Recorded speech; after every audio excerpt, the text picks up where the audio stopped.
हाँ जी, सत श्री अकाल जी। स्वागत है ਤੁਹਾਡਾ ਆਪਣੇ ਚੈਨਲ ਕੈਰੀਅਰ ਇਨਫੋ 'ਤੇ। ਅੱਜ ਵਾਸਤੇ FC ਵਾਇਨ ਦੇ ਪੇਪਰ ਲਈ GK ਦੇ ਬਹੁਤ ਹੀ ਮਹੱਤਵਪੂਰਨ ਕੁਐਸਚਨ ਲੈ ਕੇ ਹਾਜ਼ਰ ਹਾਂ ਜੀ। ਜਿੱਦਾਂ ਕਿ ਮੈਂ ਪੁਰਾਣੀਆਂ ਵੀਡੀਓ ਵਿੱਚ ਵੀ ਦੱਸਿਆ ਹੈ ਕਿ ਮੈਂ ਪਲੇਲਿਸਟ ਤਿਆਰ ਕਰਤੀਆਂ ਹਨ ਸਾਰਾ ਜਿੰਨਾ ਵੀ ਮੈਂ ਟੌਪਿਕ ਕਰਵਾ ਰਿਹਾ FC ਵਾਇਨ ਦੇ ਪੇਪਰ ਲਈ, ਸੋ ਜਾ ਕੇ ਜ਼ਰੂਰ ਦੇਖ ਲਿਓ। ਅਤੇ ਜੋ ਵੀ ਚੈਨਲ 'ਤੇ ਪਹਿਲੀ ਵਾਰ ਵਿਜ਼ਿਟ ਕਰ ਰਹੇ ਹਨ ਚੈਨਲ ਨੂੰ ਜ਼ਰੂਰ ਸਬਸਕ੍ਰਾਈਬ ਕਰ ਲਿਓ ਅਤੇ ਬੈਲ ਆਈਕਨ ਨੂੰ ਵੀ ਜ਼ਰੂਰ ਪ੍ਰੈਸ ਕਰ ਦਿਓ ਇੱਦਾਂ ਦੀ ਜਾਣਕਾਰੀ ਲੈਣ ਲਈ। ਸੋ ਵਧਦੇ ਹਾਂ ਜੀ ਪਹਿਲੇ ਕੁਐਸਚਨ ਵੱਲ। ਪਹਿਲਾ ਕੁਐਸਚਨ ਹੈ ਜੀ, ਨੈਸ਼ਨਲ ਕੈਮੀਕਲ ਲੈਬਾਰਟਰੀ ਕਿੱਥੇ ਸਥਿਤ ਹੈ? बहुत ही इंपॉर्टेंट क्वेश्चन है, ठीक है।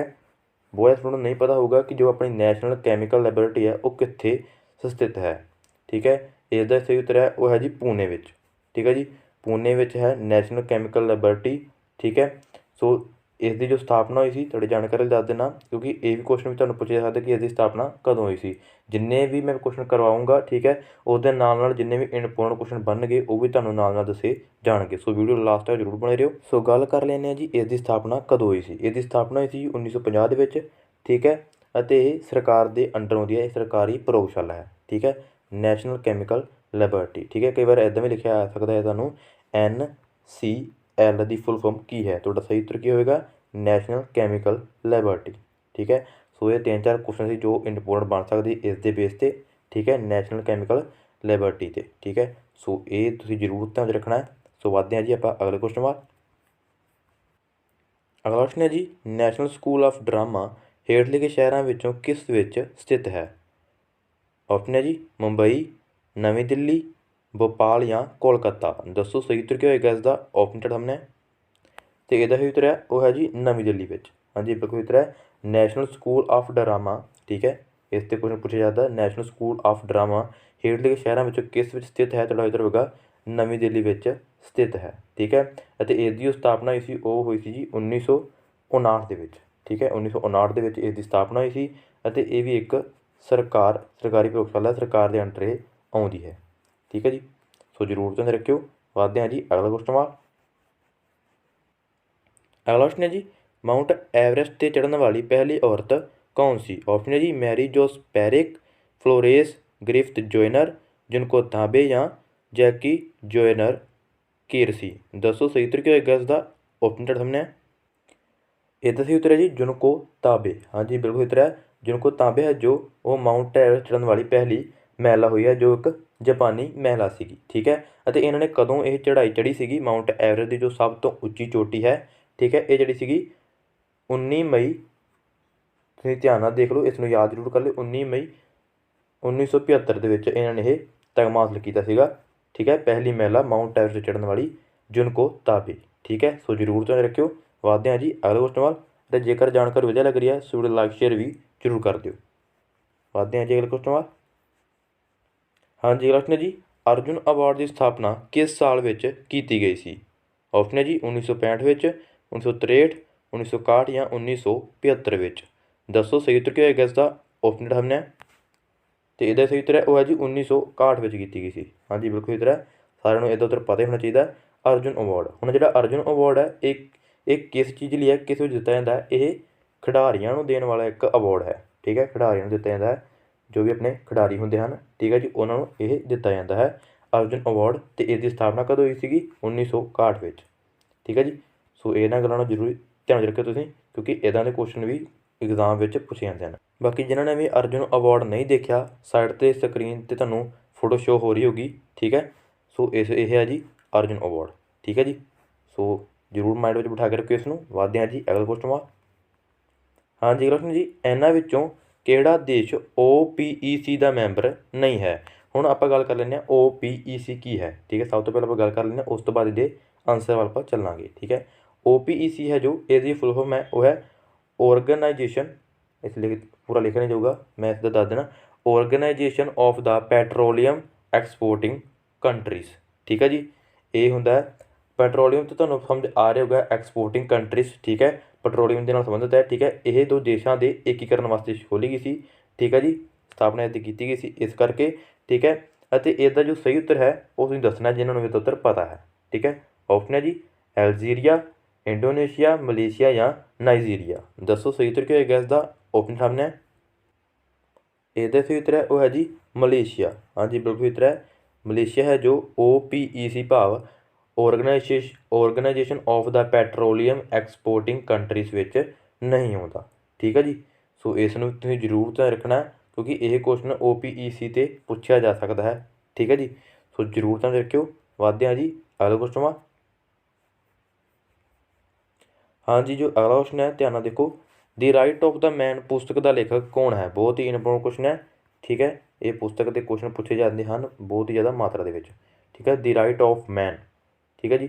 ਬਾਕੀ ਇੱਕ ਦੋ ਕੁਐਸਚਨ ਹਨ ਜੋ ਇਸ ਦੇ ਰਿਲੇਟਡ ਬਣ ਸਕਦੇ ਹਨ, ਉਹ ਵੀ ਤੁਹਾਡੇ ਨਾਲ ਸ਼ੇਅਰ ਕਰਦੇ ਹਾਂ। ਸੋ ਆਪਸ਼ਨ ਹੈ ਜੀ ਥੋਮਸ ਹਾਰਡੇ, ਥੋਮਸ ਮਾਨ, ਥੋਮਸ ਮੋਰੇ ਜਾਂ ਥੋਮਸ ਮੈਨੀ। ਦੱਸੋ ਸਹੀ ਉੱਤਰ ਕੀ ਹੋਏਗਾ ਇਸ ਦਾ? ਆਪਸ਼ਨ ਤੁਹਾਡਾ ਸਾਹਮਣੇ ਹੈ ਅਤੇ ਇਹਦਾ ਸਹੀ ਉੱਤਰ ਹੈ ਉਹ ਹੈ ਜੀ ਥੋਮਸ ਪੇਨੇ। ਹਾਂਜੀ ਬਿਲਕੁਲ ਸਹੀ ਉੱਤਰ ਹੈ ਇਸਦਾ। ਦੀ ਰਾਈਟ ਆਫ ਦਾ ਮੈਨ ਪੁਸਤਕ ਦਾ ਲੇਖਕ ਕੌਣ ਹੈ? ਤੁਹਾਡਾ ਇੱਧਰ ਹੋਊਗਾ ਥੋਮਸ ਪੈਨੇ। ਠੀਕ ਹੈ। ਅਤੇ ਇਹ ਕਦੋਂ ਲਿਖੀ ਗਈ ਸੀ? ਇਹ ਲਿਖੀ 1791 ਦੇ ਵਿੱਚ। ਠੀਕ ਹੈ ਜੀ। 1791 ਦੇ ਵਿੱਚ ਇਹ ਲਿਖੀ ਗਈ ਸੀ। ਸੋ ਇਹਨਾਂ ਗੱਲਾਂ ਨੂੰ ਤੁਸੀਂ ਜ਼ਰੂਰ ਧਿਆਨ ਰੱਖਣਾ। ਵੱਧਦੇ ਹਾਂ ਜੀ ਅਗਲਾ ਕੁਐਸਚਨ ਵਾ। ਅਗਲਾ ਕੁਐਸਚਨ ਹੈ ਜੀ ਹੇਠ ਲਿਖਿਆਂ ਵਿੱਚੋਂ ਕਿਹੜਾ ਸਥਾਨ ਰੇਲਵੇ ਡੱਬਿਆਂ ਦੇ ਉਤਪਾਦਨ ਲਈ ਮਸ਼ਹੂਰ ਹੈ? ਸਾਰਿਆਂ ਨੂੰ ਇਹਦਾ ਉੱਤਰ ਪਤਾ ਹੀ ਹੋਣਾ ਚਾਹੀਦਾ ਕਿਉਂਕਿ ਇਹ ਕੁਐਸਚਨ ਬਹੁਤ ਜ਼ਿਆਦਾ ਇੰਪੋਰਟੈਂਟ ਹੈ। ਠੀਕ ਹੈ ਜੀ। ਆਪਸ਼ਨ ਜੀ ਨਾਸਿਕ, ਕਪੂਰਥਲਾ, ਕਾਨਪੁਰ ਜਾਂ ਕੋਚੀ। ਦੱਸੋ ਸਹੀ ਉੱਤਰ ਕੀ ਹੋਵੇਗਾ ਇਸ ਦਾ? ਆਪਸ਼ਨ ਸਾਹਮਣੇ ਅਤੇ ਇਹਦਾ ਸਹੀ ਉੱਤਰ ਹੈ ਜੀ ਉਹ ਹੈ ਕਪੂਰਥਲਾ। ਹਾਂਜੀ ਬਿਲਕੁਲ ਉੱਤਰ ਹੈ। ਸਾਰਿਆਂ ਨੂੰ ਉੱਤਰ ਪਤਾ ਹੀ ਹੋਊਗਾ। ਰੇਲਕੋਚ ਫੈਕਟਰੀ ਕਪੂਰਥਲਾ ਤਾਂ ਸੁਣਿਆ ਹੋਊਗਾ ਸਾਰਿਆਂ ਨੇ। ਠੀਕ ਹੈ ਜੀ। ਅਤੇ ਇਸ ਕੁਐਸਚਨ ਦਾ ਸਹੀ ਉੱਤਰ ਹੋਊਗਾ ਕਪੂਰਥਲਾ। ਠੀਕ ਹੈ ਜੀ। ਰੇਲਵੇ ਡੱਬਿਆਂ ਦਾ ਉਤਪਾਦਕ ਮਸ਼ਹੂਰ ਹੈ ਕਪੂਰਥਲਾ ਅਤੇ ਇਸ ਦੀ ਜੋ ਸਥਾਪਨਾ ਹੋਈ ਸੀ ਉਹ ਹੋਈ ਸੀ 1966 ਵਿੱਚ। ਠੀਕ ਹੈ ਜੀ। ਰੇਲਕੋਚ ਫੈਕਟਰੀ ਕਪੂਰਥਲਾ ਦੀ 1966 ਦੇ ਵਿੱਚ ਇਸ ਦੀ ਸਥਾਪਨਾ ਹੋਈ ਸੀ। ਸੋ ਇਸ ਗੱਲ ਨੂੰ ਤੁਸੀਂ ਜ਼ਰੂਰ ਧਿਆਨ ਰੱਖਣਾ ਕਿਉਂਕਿ ਇਸ ਦੇ ਉੱਤੇ ਵੀ ਕੁਐਸਚਨ ਪੁੱਛਿਆ ਜਾ ਸਕਦਾ ਹੈ। ਸੋ ਵੱਧਦੇ ਹਾਂ ਜੀ ਅਗਲਾ ਕੁਐਸਚਨ ਵਾ। ਹਾਂਜੀ ਕੁਐਸਚਨ ਹੈ ਜੀ ਭਾਰਤ ਨੇ ਪਹਿਲੀ ਵਾਰ ਓਲੰਪਿਕ ਖੇਡਾਂ ਵਿੱਚ ਕਦੋਂ ਭਾਗ ਲਿਆ ਸੀ? ਆਪਸ਼ਨ ਹੈ ਜੀ 1920 ਵਿੱਚ, 1928 ਵਿੱਚ, 1972 ਵਿੱਚ ਜਾਂ 1974 ਵਿੱਚ। ਦੱਸੋ ਸਹੀ ਉੱਤਰ ਕੀ ਹੋਏਗਾ ਇਸ ਦਾ? ਆਪਸ਼ਨ ਜਿਹੜਾ ਸਾਹਮਣੇ ਅਤੇ ਇਹਦਾ ਸਹੀ ਉੱਤਰ ਹੈ ਉਹ ਹੈ ਜੀ ਬਹੁਤ ਵਾਰ ਕਰਾ ਚੁੱਕਿਆ ਮੈਂ ਕੁਐਸਚਨ ਵੀ 1920। ਹਾਂਜੀ ਬਿਲਕੁਲ ਉੱਤਰ ਹੈ। ਜਿਹਨਾਂ ਨੂੰ ਪਤਾ ਹੋਊਗਾ ਠੀਕ ਹੈ ਉਹਨਾਂ ਨੇ ਆਂਸਰ ਦਿੱਤਾ ਹੋਊਗਾ 1920 ਦਾ ਬਿਲਕੁਲ ਸਹੀ ਉੱਤਰ ਹੈ। ਭਾਰਤ ਨੇ ਪਹਿਲੀ ਵਾਰ ਓਲੰਪਿਕ ਖੇਡਾਂ ਵਿੱਚ ਕਦੋਂ ਭਾਗ ਲਿਆ ਸੀ? ਤੁਹਾਡਾ ਉੱਤਰ ਹੋਵੇਗਾ 1920 ਵਿੱਚ ਲਿਆ ਸੀਗਾ ਭਾਗ। ਠੀਕ ਹੈ ਜੀ। ਸੋ ਜ਼ਰੂਰ ਧਿਆਨ ਰੱਖਿਓ। ਵੱਧਦੇ ਹਾਂ ਜੀ ਅਗਲਾ ਕੁਐਸਚਨ ਵਾ। ਹਾਂਜੀ ਅਗਲਾ ਕੁਐਸਚਨ ਹੈ ਜੀ ਪਹਿਲੀ ਏਸ਼ੀਆਈ ਖੇਡਾਂ ਕਿੱਥੇ ਹੋਈਆਂ ਸੀ? ਬਹੁਤ ਹੀ ਇੰਪੋਰਟੈਂਟ ਕੁਐਸਚਨ ਹੈ ਵੀ। ਠੀਕ ਹੈ। ਸੋ ਜ਼ਰੂਰ ਮਾਈਂਡ ਵਿੱਚ ਬਿਠਾ ਕੇ ਰੱਖਿਓ। ਆਪਸ਼ਨ ਹੈ ਜੀ ਚੀਨ, ਭਾਰਤ, ਪਾਕਿਸਤਾਨ ਜਾਂ ਈਰਾਨ। ਦੱਸੋ ਜੀ ਸਹੀ ਉੱਤਰ ਕੀ ਹੋਵੇਗਾ ਇਸ ਦਾ? ਆਪਸ਼ਨ ਸਾਹਮਣੇ ਅਤੇ ਇਹਦਾ ਸਹੀ ਉੱਤਰ ਹੈ ਜੀ ਭਾਰਤ ਵਿੱਚ ਹੋਈਆਂ ਸੀ। ਹਾਂਜੀ ਬਿਲਕੁਲ ਉੱਤਰ ਹੈ। ਪਹਿਲੀ ਏਸ਼ੀਆਈ ਜੋ ਖੇਡਾਂ ਸੀਗੀਆਂ ਉਹ ਭਾਰਤ ਵਿੱਚ ਹੋਈਆਂ ਸੀ। ਅਤੇ ਕਿੱਥੇ ਹੋਈਆਂ ਸੀਗੀਆਂ ਭਾਰਤ ਵਿੱਚ? ਨਿਊ ਦਿੱਲੀ ਵਿੱਚ। ਠੀਕ ਹੈ ਜੀ। ਨਿਊ ਦਿੱਲੀ ਵਿੱਚ ਏਸ਼ੀਆ ਦੀਆਂ ਪਹਿਲੀਆਂ ਹੋਈਆਂ ਸੀ ਜੋ ਖੇਡਾਂ ਉਹ ਭਾਰਤ ਵਿੱਚ ਹੋਈਆਂ ਸੀ ਅਤੇ ਦਿੱਲੀ ਵਿੱਚ ਹੋਈਆਂ ਸੀ। ਠੀਕ ਹੈ ਜੀ। ਸੋ ਇਸ ਨੂੰ ਵੀ ਤੁਸੀਂ ਜ਼ਰੂਰ ਮਾਈਂਡ ਵਿੱਚ ਬਿਠਾ ਕੇ ਰੱਖਣਾ।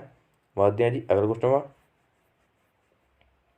ਹਾਂਜੀ ਅਗਲਾ ਕੁਐਸਚਨ ਹੈ ਜੀ ਟੋਡਾ ਕਬੀਲੇ ਮੁੱਖ ਤੌਰ 'ਤੇ ਕਿੱਥੇ ਰਹਿੰਦੇ ਸਨ? ਠੀਕ ਹੈ। ਟੋਡਾ ਕਬੀਲੇ ਬਾਰੇ ਤੁਸੀਂ ਸੁਣਿਆ ਹੋਊਗਾ। ਜਿਨ੍ਹਾਂ ਨੇ ਸੁਣਿਆ ਠੀਕ ਹੈ।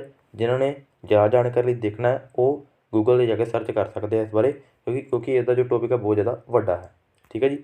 ਸੋ ਆਪਸ਼ਨ ਹੈ ਜੀ ਮੱਧ ਪ੍ਰਦੇਸ਼, ਤਮਿਲਨਾਡੂ, ਕੇਰਲ ਜਾਂ ਉੜੀਸਾ। ਦੱਸੋ ਸਹੀ ਉੱਤਰ ਕੀ ਹੋਏਗਾ ਇਸ ਦਾ? ਆਪਸ਼ਨ ਤੁਹਾਡੇ ਸਾਹਮਣੇ ਇਹਦਾ ਸਹੀ ਉੱਤਰ ਹੈ ਉਹ ਹੈ ਜੀ ਤਮਿਲਨਾਡੂ। ਹਾਂਜੀ ਬਿਲਕੁਲ ਉੱਤਰ ਹੈ। ਟੋਡਾ ਕਬੀਲੇ ਮੁੱਖ ਤੌਰ 'ਤੇ ਕਿੱਥੇ ਰਹਿੰਦੇ ਸਨ? ਤੁਹਾਡਾ ਉੱਤਰ ਹੋਵੇਗਾ ਤਮਿਲਨਾਡੂ ਵਿੱਚ ਰਹਿੰਦੇ ਸਨ। ਠੀਕ ਹੈ ਜੀ। ਸੋ ਵੱਧਦੇ ਹਾਂ ਜੀ ਅਗਲਾ ਕੁਐਸਚਨ ਵਾ। ਹਾਂਜੀ ਅਗਲਾ ਕੁਐਸਚਨ ਹੈ ਜੀ ਹੇਠ ਲਿਖਿਆਂ ਵਿੱਚੋਂ ਕਿਹੜਾ ਅਸਥਾਨ ਹਾਥੀਆਂ ਲਈ ਮਸ਼ਹੂਰ ਹੈ? ਠੀਕ ਹੈ ਜੀ। ਆਪਸ਼ਨ ਹੈ ਜੀ ਕਨਾ, ਗਿਰ, ਕਾਜ਼ੀਰੰਗਾ ਜਾਂ ਪੇਰੀਆਰ। ਦੱਸੋ ਸਹੀ ਉੱਤਰ ਕੀ ਹੋਏਗਾ ਇਸ ਦਾ? ਆਪਸ਼ਨ ਤੁਹਾਡੇ ਸਾਹਮਣੇ ਅਤੇ ਇਹਦਾ ਉੱਤਰ ਹੈ ਜੀ ਪੇਰੀਆਰ। ਹਾਂਜੀ ਬਿਲਕੁਲ ਉੱਤਰ ਹੈ। ਹੇਠ ਲਿਖਿਆਂ ਵਿੱਚੋਂ ਕਿਹੜਾ ਸਥਾਨ ਹੈ ਜੋ ਹਾਥੀਆਂ ਲਈ ਬਹੁਤ ਜ਼ਿਆਦਾ ਮਸ਼ਹੂਰ ਹੈ? ਉਹ ਹੈ ਜੀ ਪੇਰੀਆਰ। ਪੇਰੀਆਰ ਇੱਕ ਨਦੀ ਹੈ। ਠੀਕ ਹੈ ਜੀ। ਅਤੇ ਇਹ ਹੈ ਕੇਰਲ ਦੇ ਵਿੱਚ। ਠੀਕ ਹੈ। ਕੇਰਲ ਰਾਜ ਵਿੱਚ ਸਥਿਤ ਹੈ ਜੋ ਭਾਰਤ ਵਿੱਚ ਹੈ। ਸੋ ਇੱਥੇ ਜੋ ਹਾਥੀ ਹਨ ਉਹ ਬਹੁਤ ਜ਼ਿਆਦਾ ਮਾਤਰਾ 'ਚ ਪਾਏ ਜਾਂਦੇ ਹਨ। ਇਹ ਸਥਾਨ ਹੈ ਜੋ ਉਹ ਹਾਥੀਆਂ ਲਈ ਬਹੁਤ ਜ਼ਿਆਦਾ ਮਸ਼ਹੂਰ ਹੈ। ਠੀਕ ਹੈ ਜੀ। ਸੋ ਜ਼ਰੂਰ ਧਿਆਨ ਰੱਖਿਓ। ਵੱਧਦੇ ਹਾਂ ਜੀ ਅਗਲਾ ਕੁਐਸਚਨ ਵਾ। ਹਾਂਜੀ ਅਗਲਾ ਕੁਐਸਚਨ ਜੀ ਇਹਨਾਂ ਵਿੱਚੋਂ ਕਿਹੜੀ ਇੱਕ ਸੰਯੁਕਤ ਰਾਸ਼ਟਰ ਦੀ ਅਧਿਕਾਰਤ ਭਾਸ਼ਾ ਨਹੀਂ ਹੈ? ਦੱਸੋ ਜੀ ਕਿਹੜੀ ਹੈ? ਆਪਸ਼ਨ ਹੈ ਜੀ ਅਰਬੀ, ਚੀਨੀ, ਪੁਰਤਗਾਲੀ ਜਾਂ ਸਪੇਨੀ। ਦੱਸੋ ਸਹੀ ਉੱਤਰ ਕੀ ਹੋਏਗਾ ਇਸ ਦਾ? ਆਪਸ਼ਨ ਤੁਹਾਡੇ ਸਾਹਮਣੇ ਅਤੇ ਇਹਦਾ ਉੱਤਰ ਹੈ ਜੀ ਪੁਰਤਗਾਲੀ। ਹਾਂਜੀ ਬਿਲਕੁਲ ਉੱਤਰ ਹੈ। ਅਗਰ ਤੁਹਾਨੂੰ ਪੁੱਛਿਆ ਜਾਂਦਾ ਹੈ ਠੀਕ ਹੈ ਇਹਨਾਂ ਵਿੱਚੋਂ ਕਿਹੜੀ ਹੈ ਜੋ ਸੰਯੁਕਤ ਰਾਸ਼ਟਰ ਦੀ ਅਧਿਕਾਰਤ ਭਾਸ਼ਾ ਨਹੀਂ ਹੈ? ਤੁਹਾਡਾ ਉੱਤਰ ਹੋਵੇਗਾ ਪੁਰਤਗਾਲੀ ਹੈ ਜੋ ਸਾਡੀ ठीक है। पुर्तगाली साड़ी नहीं, मतलब पुर्तगाली जो भाषा है वो संयुक्त राष्ट्र की अधिकारित भाषा नहीं है, ठीक है जी। सो जरूर ध्यान रखियो। वादे हैं जी अगले क्वेश्चन में। हाँ जी, क्वेश्चन जी, संविधान की धारा 370 हेठ लिखियां विचों किस राज ते लागू होंदी है? सारिਆਂ ਨੂੰ पता ही होगा 370 जिसका रौला चलता रहा पिछे पिछे चलिया सीधा रौला, ठीक है जी। सो ऑप्शन है जी नागालैंड, मिजोरम, मणिपुर या जम्मू ਅਤੇ कश्मीर। दसो जी सही उत्तर क्या होएगा इसका? ऑप्शन सामने तो यह उत्तर है जी जम्मू ਅਤੇ कश्मीर। हाँ जी बिल्कुल, जो एक यूटी है, ठीक है जी। इस ते 1970 जो धारा है वो लागू हुई सी, तुहानूं पता होगा क्यों हुई सी ते किस तरह हुई सी, ठीक है जी। सो ये इस टाइम यूटी बन चुका है जम्मू ਅਤੇ कश्मीर। तुसीं इन्हां गल्लां नूं तुसीं जरूर ध्यान रखना है। वधदे हां जी आपां अगले क्वेश्चन वाल। अगला क्वेश्चन है जी, गैस्ट्रिक जूस विच एसिड हुंदा है, दसो किहड़ा एसिड हुंदा है? गैस्ट्रिक एक जूस है, ठीक है जी, सब तो पहली गल। सो ऑप्शन है जी acetic acid, nitric acid, hydrochloric acid या सल्फ्यूरिक एसिड। दसो सही उत्तर क्या होएगा इसका? ऑप्शन हमने तो यदा उत्तर है जी हाइड्रोलिक एसिड। हाँ जी बिल्कुल उत्तर है हाइड्रोक्लोरिक एसिड, सॉरी, ठीक है। हाइड्रोक्लोरिक एसिड है जो एक गैस्ट्रिक जूस में पाया जाता है, ठीक है जी। सो जरूर ध्यान रखियो। वादे हैं जी अगले क्वेश्चन वाल। हाँ जी अगला क्वेश्चन है जी, जुलाई डैश नूं मनुख ने पहली बार चंद्रमा ते सैर की? बहुत ही इंपोर्टेंट क्वेश्चन है, ठीक है जी। जिन्ने भी क्वेश्चन बननगे तुहानूं नाल दसे जाणगे, सो जरूर ध्यान रखियो जो भी मैं गल्लां तुहानूं दसूँगा। ऑप्शन है जी 20 जुलाई, 21 जुलाई, 19 जुलाई या 18 जुलाई। दसो सही उत्तर क्या होएगा इसका? ऑप्शन तो हमने तो यदा उत्तर है जी जुलाई 20 नूं मनुख ने पहली बार चंद्रमा ते सैर की सी। हुण आपां गल कर लैंदे हां कि इस ते जो क्वेश्चन इंपोर्टेंट किहड़े-किहड़े बन सकते हैं। सब तो पहलां तो इसकी पूरी डेट आपां करांगे क्योंकि पूरी डेट भी पूछी जाती है एग्जाम में, ठीक है। पूरी डेट है जी 20 जुलाई, ठीक है, 20 जुलाई 1969 विच, ठीक है। मनुख ने पहली बार जो चंद्रमा ते सैर की सी ਅਤੇ ਇਹ जो मनुख सी ਇਹ एक अमरीकी सीगा, ठीक है, अमरीकी सीगा ਇਹ परसन। तो इसका जो नाम सीगा वो सीगा नील आर्मस्ट्रांग, ठीक है, नील आर्मस्ट्रांग सीगा इसका नाम, ठीक है जी। सो बाकी ज़्यादा जानकारी तुसीं गूगल जाके सर्च कर सकते हो, तुहानूं सारा कुछ इसका मिल जूगा, ठीक है, पूरी जानकारी मिल जूगी। सो वधदे हैं जी आपां अगले क्वेश्चन वाल। अगला क्वेश्चन है जी, द नेम शेक पुस्तक का लेखक हेठ लिखियां विचों कौन है? ऑप्शन है जी अरुंधति राय, अमिताभ घोष, चंपा लहरी या किरण देसाई। दसो सही उत्तर क्या होएगा इसका? ऑप्शन हमने तो यदा उत्तर है जी चंपा लहरी। हाँ जी बिल्कुल उत्तर है चंपा लहरी है जो वो द नेम शेक पुस्तक है जो वो दे लेखक हैं, ठीक है जी। सो जरूर ध्यान रखियो। वधदे हैं जी अगले क्वेश्चन वाल। हाँ जी क्वेश्चन है जी, निम्नलिखित राज्यों विचों किस कोल कोई भी महत्वपूर्ण कोला स्रोत नहीं है? दसो जी किस कोल नहीं है? ऑप्शन है जी आंध्र प्रदेश, बिहार, छत्तीसगढ़ या महाराष्ट्र। दसो सही उत्तर क्या होएगा इसका? ऑप्शन हमने तो यदा उत्तर है जी बिहार। हाँ जी बिल्कुल उत्तर है। निम्नलिखित राज्यों में जेकर पूछा जाता है किस कोल कोई भी महत्वपूर्ण कोला स्रोत, ठीक है, महत्वपूर्ण कोला स्रोत नहीं है, तो उत्तर होगा बिहार कोल नहीं है, ठीक है जी। बाकी जो आंध्र प्रदेश है ਅਤੇ महाराष्ट्र ਅਤੇ छत्तीसगढ़, इन्होंने को जिवें छत्तीसगढ़ है इस को बहुत ज़्यादा मात्रा में जो है महत्वपूर्ण कोला स्रोत है, ठीक है जी। सो जरूर ध्यान रखियो। वधदे हैं जी अगले क्वेश्चन वाल। हाँ जी क्वेश्चन है जी, ब्रूकलैंड किस खेड नाल जुड़िया होया है?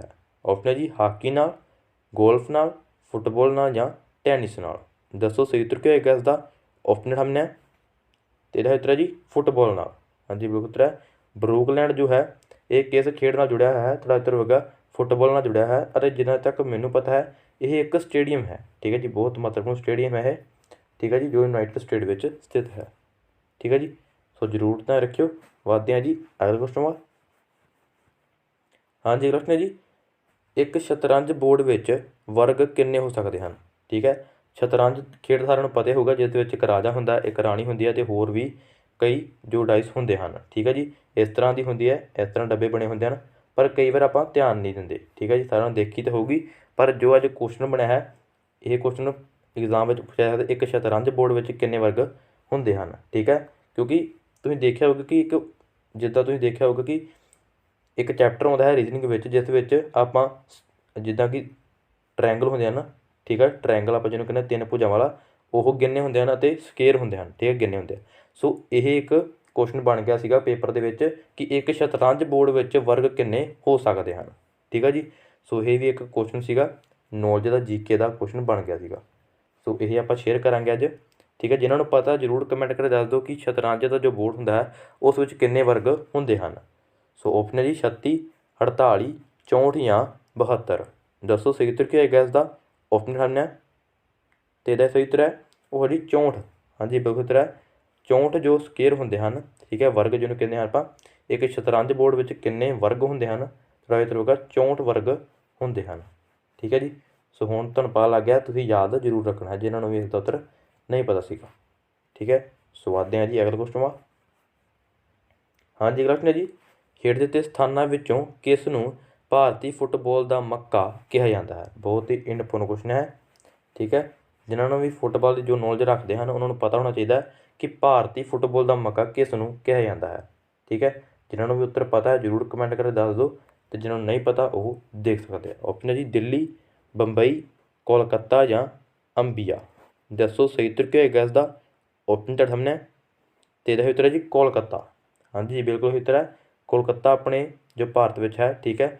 ਇਹ ਬਹੁਤ ਮਸ਼ਹੂਰ ਹੈ ਫੁੱਟਬਾਲ ਦੇ ਵਿੱਚ, ਜੋ ਫੀਲਡ ਵਿੱਚ, ਠੀਕ ਹੈ ਜੀ। ਸੋ ਇਸ 'ਤੇ ਜੋ ਕੋਲਕਾਤਾ ਫੁੱਟਬਾਲ ਲੀਗ ਵੀ ਚੱਲਦੀ ਹੈ, ਤੁਹਾਨੂੰ ਪਤਾ ਹੀ ਹੋਊਗਾ ਜਿਨ੍ਹਾਂ ਨੂੰ ਵੀ ਇਹ ਫੁੱਟਬਾਲ ਦੀ ਨੌਲੇਜ ਰੱਖਦੇ ਆ, ਠੀਕ ਹੈ ਜੀ, ਫੁੱਟਬਾਲ ਦੀ ਨੌਲੇਜ ਰੱਖਦੇ ਆ ਉਹਨਾਂ ਨੂੰ ਪਤਾ ਹੋਊਗਾ। ਅਤੇ ਭਾਰਤੀ ਫੁੱਟਬਾਲ ਦਾ ਮੱਕਾ ਕਿਸ ਨੂੰ ਕਿਹਾ ਜਾਂਦਾ, ਕੋਲਕਾਤਾ ਨੂੰ ਕਿਹਾ ਜਾਂਦਾ, ਠੀਕ ਹੈ ਜੀ। ਸੋ ਜ਼ਰੂਰ ਧਿਆਨ ਰੱਖਿਓ।